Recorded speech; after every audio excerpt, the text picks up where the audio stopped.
ত্রুটি রয়েছে, দুর্বলতা রয়েছে, কিন্তু হানাফি মাযহাবের নামাজে সবচেয়ে বেশি ত্রুটি রয়েছে, দুর্বলতা রয়েছে শুরু থেকে শেষ পর্যন্ত।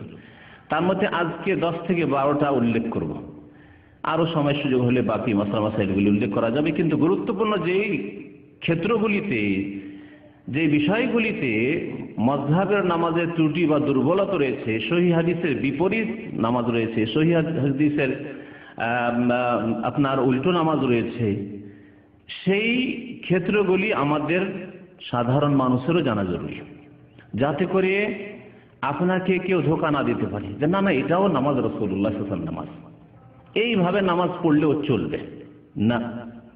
ওইভাবেই পড়তে হবে যেভাবে রাসূলুল্লাহ সাল্লাল্লাহু আলাইহি ওয়াসাল্লাম নামাজ পড়েছেন, নামাজ আদায় করেছেন। তো আল্লাহ পাক নামাজের হেফাজতের কথা বলেছেন, ওয়াল্লাযীনা হুম আলা সালাওয়াতিহিম ইউহাফিজুন উলাইকা হুমুল ওয়ারিসুন। আল্লাহ বলেছেন যারা নামাজের হেফাজত করে তারাই তো ওয়ারিস, তারাই তো উত্তরাধিকারী। কিসের ওয়ারিস? আল্লাযীনা ইয়ারিসুনাল ফিরদাউস, যারা জান্নাতুল ফিরদাউসের ওয়ারিস হবে। নবী করিম সাল্লাল্লাহু আলাইহি ওয়াসাল্লাম বলেছেন জান্নাতুল ফিরদাউস সবচাইতে উচ্চ স্থান, উচ্চ মর্যাদা জান্নাতের। ফাইন্নাহু আলাল জান্নাতি ওয়া আওসাতুহা, জান্নাতের সবচাইতে উচ্চ স্থান এবং সবচাইতে উত্তম স্থান। আল্লাহ পাক ফিরদাউসের ওয়াদা করেছেন কার সাথে? যারা নামাজের হেফাজত করবে। আল্লাযীনা ইয়ারিসুনাল ফিরদাউসা হুম ফিহা খালিদুন, এবং সেখানে তারা চিরকাল অবস্থান করবে। তো নামাজ যদি সহি শুদ্ধ পড়েন, নবী করিম সাল্লাল্লাহু আলাইহি ওয়াসাল্লামের তরিকায় পড়েন, তাহলে কবুল হবে, না হলে কবুল হবে না। আর যদি সহি শুদ্ধ পড়েন তাহলে জান্নাতুল ফিরদাউস পাওয়া যাবে, আল্লাহ পাক ওয়াদা করেছেন, না হলে পাওয়া যাবে না। এবং চিরকাল থাকতে পাবেন যদি এই সহি নামাজ, রাসূলুল্লাহ সাল্লাল্লাহু আলাইহি ওয়াসাল্লাম নিয়ে আসা নামাজ যদি আদায় করেন। আসুন প্রথম মাসলা দিয়ে শুরু করি। গত আলোচনাতে বলেছিলাম যে নবী সাল্লাল্লাহু আলাইহি ওয়াসাল্লাম নামাজ কার মতো পড়তে বলেছেন? বুখারী শরীফের হাদিস, অন্যান্য হাদিসের কিতাব রয়েছে, সাল্লু কামা রাআইতুমুনি ওসাল্লি, তোমরা নামাজ পড়ো, কামা রাআইতুমুনি, যেমন আমাকে দেখলে, ওসাল্লি, নামাজ পড়তে, আমাকে যেমন নামাজ পড়তে দেখলে তেমন নামাজ পড়ো। সাহাবায়ে কেরামরা যারা নামাজ পড়তে দেখেছেন রাসূলুল্লাহ সাল্লাল্লাহু আলাইহি ওয়াসাল্লামকে, তারা এই নামাজের বর্ণনা পেশ করেছেন। আমরা দেখিনি না, আমাদের দেখার কোনো উপায় আছে? সাহাবায়ে কেরাম ছাড়া কেউ দেখেনি রাসূলুল্লাহ সাল্লাল্লাহু আলাইহি ওয়াসাল্লামকে নামাজ পড়তে। তাদেরকে সম্বোধন করেছেন নবী সাল্লাল্লাহু আলাইহি ওয়াসাল্লাম, এবং তাদের কাছ থেকে তাবেঈনরা নামাজ নিয়েছেন, তাবেঈনদের কাছ থেকে তাবেঈনরা নিয়েছেন। তো এই সহি নামাজ, যেই নামাজ হাদিসের কিতাবে রয়েছে, হাদিসের কিতাবের বরাত সহ কোন কিতাবে রয়েছে, পাতা নম্বর এই জন্যই বলবো না যে পাতা নম্বর গিয়ে অনেক সময় মিলবে না, কারণ আরবি হাদিসের কিতাবের পাতা নম্বর আলাদা।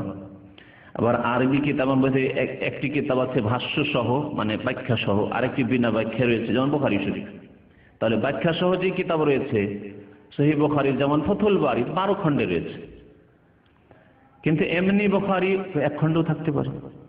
ভারত, পাকিস্তানে, বাংলাদেশে যে বুখারী পাওয়া যায় সেটা 2 খণ্ডে। তাহলে পাতা নম্বর দিয়ে কোনোদিন মিলবে না। বাংলা বুখারী আমার জানা মতে 5 জন অনুবাদকের বুখারী চলেছে। তাহলে কোনটারই পাতা নম্বর দেব? পাতা নম্বর দিয়ে পাওয়া মুশকিল। এমনকি হাদিসের নম্বরগুলি দিতেও আগপিছ হয়েছে। কোন যারা নম্বর দিয়েছেন হাদিসগুলোর, তাদের কেউ আবার সনদগুলির নম্বর দিয়েছেন। একটা হাদিস হয়তো, মানে বিষয়বস্তু একটি হাদিসের, কিন্তু 2-3টি সনদ আছে, 2-3টা নম্বর দিয়েছেন। নম্বরের ক্ষেত্রেও কম বেশি হয়ে গেছে। সুতরাং হাদিস কোন কিতাবে আছে এতটাই সাধারণ মানুষের জন্য জেনে নেওয়া যথেষ্ট। আর নবী করিম সাল্লাল্লাহু আলাইহি ওয়াসাল্লামের সহিহ হাদিসে যদি থাকে তাহলে শির নত করে একবার উদার অন্তর নিয়ে মেনে নিতে হবে, বিনা কোনো দ্বিধাদ্বন্দ্বে। যেমন আল্লাহ পাক হুকুম করেছেন ওয়ায়ুসাল্লিমু তাসলিমা, চোখ বন্ধ করে মেনে নেবে, মনে কিঞ্চিত পরিমাণ দ্বিধাদ্বন্দ্ব হবে না।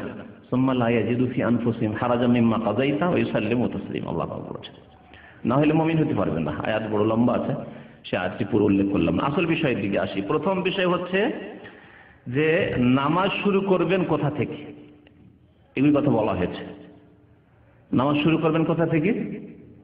তাকবীরে তাহরিমা দিয়ে, তাকবীরে তাহরিমা দিয়ে নামাজ শুরু করেন। নবী করিম সাল্লাল্লাহু আলাইহি ওয়াসাল্লামের হাদিস, মিফতাহুস সালাতি আত-তাহুর, নামাজের চাবি হচ্ছে পবিত্রতা, ওযু, আর গোসল ফরজ হয়ে থাকলে গোসল। ওয়া তাহরিমুহা তাকবীর, আর নামাজের তাহরিমা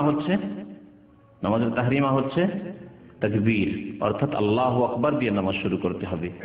এখানে যদিও হানাফি মযহাবের হানাফি ভাইয়েরাও আমল করে না, সাধারণ লোকও আমল করে না, আলেমরাও আমল করে না, কিন্তু তাদের প্রত্যেকটি ফিকহ কিতাবে রয়েছে যে আল্লাহু আকবার বলা শর্ত নাই। কি বললে চলবে? আল্লাহর সাথে কোন গুণবাচক কোন শব্দ হলেই চলবে।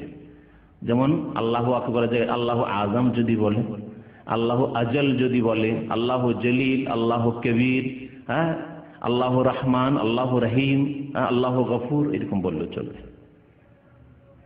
স্পষ্ট ভুল। কারণ যেই দিন থেকে নামাজ ফরজ হয়েছে সেই দিন থেকে শুরু করে নবী করিম সাল্লাল্লাহু আলাইহি ওয়াসাল্লামের তিরোধানের সময় পর্যন্ত কোন ফরজও নয়, সুন্নতও নয়, বেতরও নয়, নবী করিম সাল্লাল্লাহু আলাইহি ওয়াসাল্লাম তাকবীর ছাড়া কোনো নামাজ পড়ে, আল্লাহু আকবার ছাড়া। আল্লাহু কবির দিয়েও পড়েন, আল্লাহু কবির দিয়েও কোনোদিন নবী সাল্লাল্লাহু আলাইহি ওয়াসাল্লাম নামাজ পড়েনি, আল্লাহু আকবার দিয়েই নামাজ পড়েন। সুতরাং ওই রকমই নামাজ পড়তে হবে। তারপর নবী সাল্লাল্লাহু আলাইহি ওয়াসাল্লাম তাকবীর দিয়ে তাহরিমা হবে। তাহলে তাকবীর ছাড়া তাজিম দিয়ে চলবে না, আল্লাহু আজিম দিয়ে চলবে না,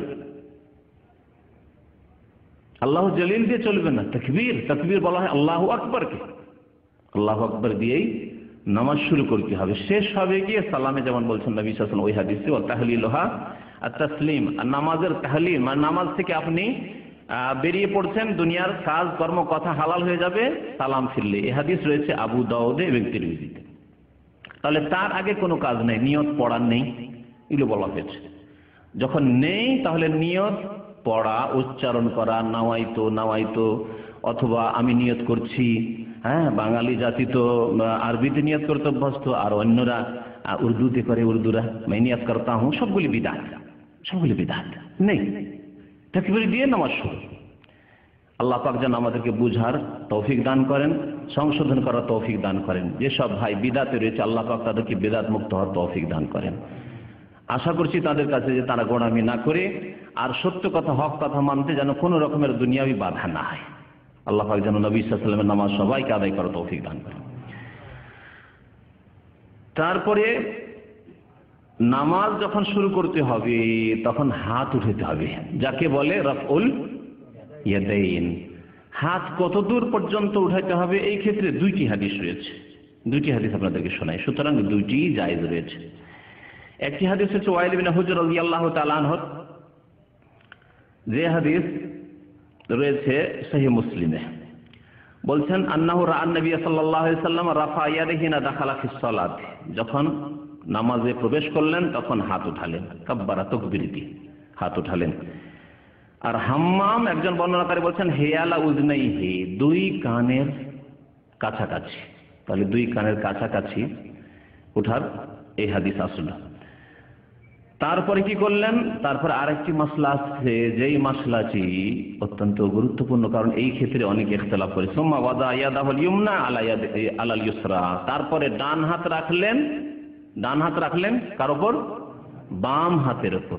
ডান হাত রাখলেন বাম হাতের উপর। তাহলে ডান হাতকে রাখতে হবে কার উপর? বাম হাতের উপর। এটি হচ্ছে স্পষ্ট মাসলা। তাহলে হাত ছেড়ে নামাজ পড়া যাবে না, হাত ছেড়ে নামাজ পড়া যাবে না। যেমন ভুল রয়েছে মালিকিদের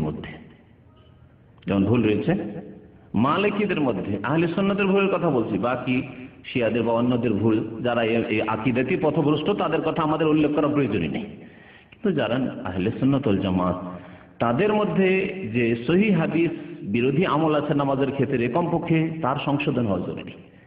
কারণ তাদের আকীদা সহিহ থাকা সত্ত্বেও যদি নামাজে ভুল হয় তো মহা মুশকিল রয়েছে। তো নামাজ হাত ছেড়ে পড়া যাবে না। যেমন মালিকি সাধারণত আফ্রিকা দেশে বাস করে, তো আফ্রিকান লোকদের দেখা যায় অনেকে যে হাত ছেড়ে নামাজ পড়ে। এই হাত ছেড়ে নামাজ পড়া নেই, এটা তো মালিকিরা করে। কিন্তু আমাদের দেশের প্রখ্যাত বক্তা এবং তাদের এক বড় হুজুর, ওই বড় হুজুরের নামটা বলে দিচ্ছি, মনজুর নওমানি সাহেব, তার একটি উর্দুতে তর্জমা করেছেন একটি হাদিস সংকলন করেছেন। ভারতের একজন বড় আলেম হানাফি মাযহাবের। কিতাবের নাম হচ্ছে মাআরিফুল হাদিস, অনেকে শুনেছে এটা, মাআরিফুল হাদিস। উর্দুতে তর্জমা করেছেন।